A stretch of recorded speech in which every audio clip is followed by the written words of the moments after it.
ఈ ఐదవ ద్వంద్వ యుద్ధంలో ఇక మద్రరాజు శల్యుడు వర్సెస్ నకుల సహదేవులు.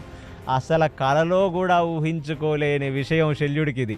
అయినా సరే శల్యుడు గూడా ఆ రోజు చాలా భీకర యుద్ధం చేశాడంట. ఏదో నా మేనల్లుళ్ళు గాబట్టి వాళ్ళని ముద్దాడినట్టుగా యుద్ధం చేద్దామని గూడా శల్యుడేమనుకోలేదు. ఎందుకంటే యుద్ధ ధర్మంలో న్యాయం జేయాలి.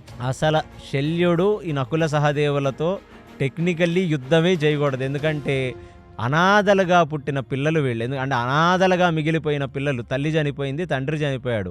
మేనమామే అన్నీ అయ్యి చూసుకోవాల్సిన వాడు ఇవాళ వచ్చి యుద్ధం చేస్తుంటే అసల శల్యుడిని తట్టుకోలేక, శల్యుడిని ఎదిరించలేక నకులుడు చాలా కష్టపడి యుద్ధం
రణరంగంలోంచి బయటికి తీసుకొని వెళ్ళిపోయాడు.